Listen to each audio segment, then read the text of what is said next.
Hello students, welcome to my channel. So student, जैसा कि आपके बीए के फर्स्ट ईयर में जो आपका फर्स्ट सेमेस्टर है और फर्स्ट सेमेस्टर में जो भी स्टूडेंट्स हिस्ट्री यानी इतिहास पढ़ते हैं, जिसका टाइटल है पेपर का प्राचीन एवं पूर्व मध्यकालीन भारत प्रारंभ से 1206 एडी तक आपको पढ़ना है। इंग्लिश में ancient and early medieval India till 1206 AD, यानी कि 1206 एकदम शुरुआत से लेकर प्राचीन भारत से लेकर 1206 ईस्वी तक आपको पढ़ना है अपने हिस्ट्री के फर्स्ट सेमेस्टर में। और 1206 से शुरू होगा आपका सेकेंड सेमेस्टर में, जो आपको मध्यकालीन इतिहास पढ़ना होगा। और उसकी भी पूरी क्लास मैं कंप्लीट करवा चुकी हूँ और इसकी हिस्ट्री की भी क्लास मैं करवा रही हूँ। लगभग बहुत ज़्यादा क्लास मैंने कंप्लीट भी करवा चुकी है। तो आज की वीडियो में मैं लेकर आई हूँ आपका मॉडल पेपर 2023-24 के स्टूडेंट्स के लिए। तो आज की वीडियो में मैं टॉप मोस्ट इम्पॉर्टेंट क्वेश्चंस लेकर आई हूँ। और अगर आपने अभी तक कुछ भी तैयार नहीं किया है, जो भी स्टूडेंट कंफ्यूज है कि हमारा सिलेबस में हम कहाँ से याद करें, कहाँ से एग्ज़ाम की तैयारी करें कि हम एग्ज़ाम में पास हो जाएं, अच्छा मार्क्स ले आए, तो अब आपको घबराने की ज़रूरत नहीं है। ये मॉडल पेपर आपके लिए ही है। इसमें मैं ऐसे ऐसे क्वेश्चंस आपके सिलेबस से छांट कर लेकर आई हूँ जो कि बहुत ज़्यादा इम्पॉर्टेंट आपके एग्ज़ाम में पूछा जाने वाला है। इससे बाहर आपके पेपर में कुछ भी नहीं आएगा। तो चलिए स्टार्ट करते हैं और आपके सभी इम्पॉर्टेंट क्वेश्चंस को देखते हैं।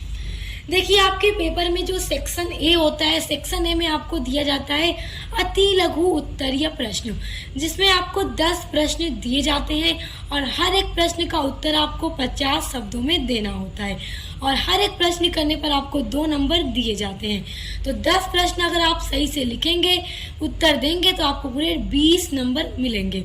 तो अगर आप देखिए एकदम वेरी शॉर्ट जो होता है एकदम सही से लिखेंगे तो 20 मार्क्स तो आपके एकदम पक्के हैं।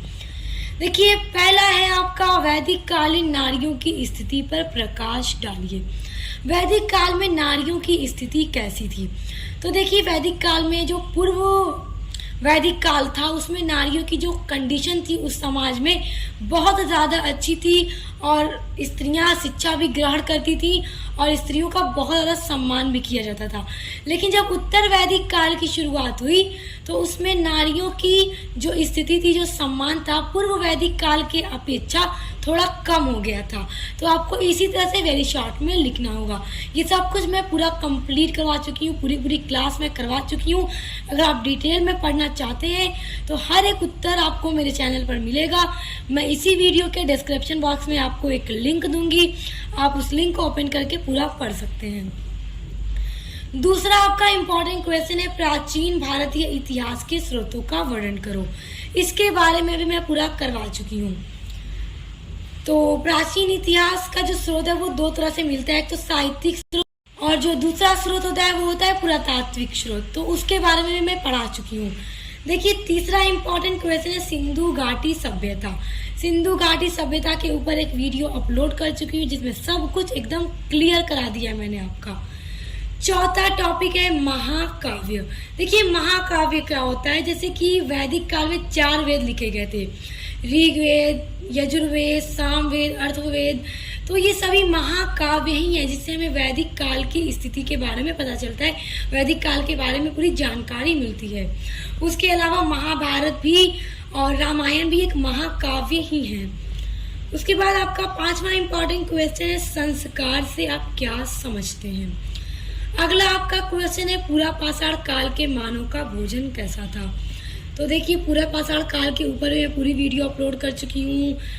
पूरा पाषाण काल, मध्य पाषाण काल, नव पाषाण काल, सब कुछ उनके रहन सहन, खाने पीने से लेकर सब कुछ मैं क्लियर करा चुकी हूँ। तो डिस्क्रिप्शन बॉक्स में दी गई लिंक को जरूर चेक कीजिएगा। अब देखिए, अगला इंपॉर्टेंट क्वेश्चन है नव पाषाण काल के औजारों का वर्णन करो। तो देखिए, नव पाषाण काल में तो आते आते औजार बहुत अच्छे हो चुके थे, नुकीले, चमकीले, पॉलिशदार भी हो गए थे। उसके बाद है हड़प्पा सभ्यता का आर्थिक जीवन कैसा था। तो जैसा कि हमने जब हड़प्पा सभ्यता पढ़ा था तो हमने देखा था हड़प्पा सभ्यता बहुत ही अच्छी सभ्यता थी। वहाँ के लोग सभ्य और सुसंस्कृत थे, पढ़े लिखे थे और वहाँ पे खेती भी की जाती थी, पशुपालन भी किया जाता था, सब कुछ वहाँ पे किया जाता था। हड़प्पा सभ्यता मैंने पढ़ा है, उसमें आर्थिक जीवन के बारे में भी पढ़ा रखा है मैंने, देख लीजिएगा। अगला इंपॉर्टेंट क्वेश्चन है वैदिक साहित्य की विवेचना कीजिए। वैदिक साहित्य क्या है इसके बारे में पूरा डिटेल में आपको लिखना होगा। वैसे तो वेरी शॉर्ट में पूछेगा तो 50 वर्ड्स में ही देना है। उसके बाद है प्रागैतिहास को परिभाषित कीजिए। देखिए प्रागैतिहास में पूरा पाषाण काल, मध्य पाषाण काल और नवपाषाण काल के बारे में हमने पढ़ लिया है। तो ये 10 प्रश्न अगर आपने तैयार कर लिया तो आपका सेक्शन ए पूरा बहुत अच्छे से तैयार हो जाएगा। स्टूडेंट्स अब आ जाते हैं आपके मॉडल पेपर के सेक्शन बी में। देखिए आपके पेपर में जो सेक्शन बी दिया जाता है वो होता है लघु उत्तरीय प्रश्न, जिसमें आपको 8 प्रश्न दिए जाते हैं, जिनमें से आपको उन 8 प्रश्नों में से किन्हीं 5 प्रश्नों के उत्तर देने होते हैं और प्रत्येक प्रश्न का उत्तर आपको 200 शब्दों में देना होता है। देखिए आज की वीडियो में जो मैं आपका सेक्शन बी का क्वेश्चन बता रही हूँ, अगर आपने इसको तैयार कर लिया तो सेक्शन बी भी 100% आपका तैयार हो जाएगा। पहला है अशोक ने कलिंग पर आक्रमण क्यों किया था। तो देखिए जैसा कि अशोक ने कलिंग का जो राजा था उस टाइम, तो कलिंग के राजा को एक पत्र भेजा था कि तुम अपने साम्राज्य को, अपने राज्य को हमारे मगध में मिला लो। लेकिन कलिंग के राजा ने इस पत्र को इनकार कर दिया, अशोक की इस बात को नहीं मानी। तो इसी बात के गुस्से में आकर अशोक ने कलिंग पर आक्रमण कर दिया था। तो इसको आप लोग डिटेल में याद कर लीजिएगा। दूसरा प्रश्न है आपका हड़प्पा सभ्यता पर प्रकाश डालिए। हड़प्पा सभ्यता वाली वीडियो देख लीजिएगा क्योंकि ये क्वेश्चन बहुत इंपॉर्टेंट है, ये आपके पेपर में जरूर आएगा।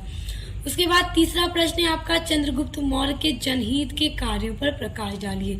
चंद्रगुप्त मौर्य ने अपने शासन काल में जनहित के लिए कौन कौन से कार्य किए थे उसको भी देख लीजिएगा, बहुत इंपॉर्टेंट है। उसके बाद है मोहम्मद गौरी के भारत पर किए गए आक्रमणों का वर्णन कीजिए। मोहम्मद गौरी ने भारत पर आक्रमण जो किए थे उनके बारे में पूरा वर्णन करने के लिए आपसे पूछा जा सकता है, तो इसको भी आप तैयार कर लीजिएगा। उसके बाद है अगला आपका 5वां प्रश्न है नालंदा विश्वविद्यालय पर संक्षिप्त टिप्पणी लिखिए। तो 200 शब्दों में आपको लिखना होगा सेक्शन बी में, तो इस प्रश्न को आप 200 शब्दों में तैयार कर लीजिएगा। उसके बाद है राजपूत उत्पत्ति का सिद्धांत बताइए। देखिए राजपूत की उत्पत्तियों के बारे में जरूर प्रश्न आता है, तो इसको भी देख लीजिएगा।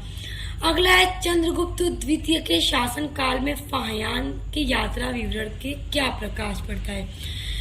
ये प्रश्न भी आप लोग देख लीजिएगा कि फाहियान जब चंद्रगुप्त द्वितीय के शासन काल में भारत आया था तो उसकी यात्रा का जो विवरण उसने किया है उस पर क्या प्रकाश पड़ता है। उसके बाद है वेद से आप क्या समझते हैं। वेद के बारे में तो हमने वैदिक काल में ही पढ़ लिया है कि 4 तरह के वेद हैं, जिससे हमें ऋग्वेद में हमें उत्तर पूर्व वैदिक काल की जानकारी मिलती है और बाकी जो सामवेद, यजुर्वेद, अर्थवेद हैं उससे हमें उत्तर वैदिक काल की जानकारी मिलती है। स्टूडेंट्स अब आ जाते हैं आपके पेपर के सेक्शन सी में। सेक्शन सी में होता है आपका दीर्घ उत्तरीय प्रश्न, और जब दीर्घ उत्तरीय प्रश्न है तो आंसर भी बड़े बड़े देने होंगे। तो देखिए इसमें आपको 4 प्रश्न दिए जाते हैं और उसमें से आपको किसी 2 प्रश्नों के उत्तर लिखने होते हैं और हर एक प्रश्न का उत्तर आपको 500 वर्ड्स यानी कि 500 शब्दों में देना होता है, क्योंकि ये आपका लॉन्ग क्वेश्चन है। तो मैं जो क्वेश्चन आपको आज बताऊंगी 4 क्वेश्चन, उसको आप 500 शब्दों में ही तैयार कीजिएगा। तो देखिए पहला इंपॉर्टेंट क्वेश्चन है आपका राजपूत उत्पत्ति का सिद्धांत बताइए। उसके बाद दूसरा है हर्षवर्धन की उपलब्धियों का मूल्यांकन कीजिए। देखिए हर्षवर्धन की जो उपलब्धियां थी उनके शासन काल में, उनका पूरा मूल्यांकन करना होगा, पूरा एक्सप्लेन करके लिखना होगा। उसके बाद है हड़प्पा सभ्यता के पतन के कारणों की विवेचना कीजिए।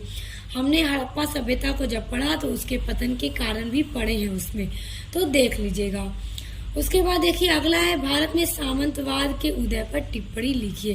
भारत में सामंतवाद कैसे उत्पन्न हो गया, कैसे भारत में सामंतवाद का उदय हो गया, उसके बारे में भी जरूर प्रश्न आता है आपके पेपर में।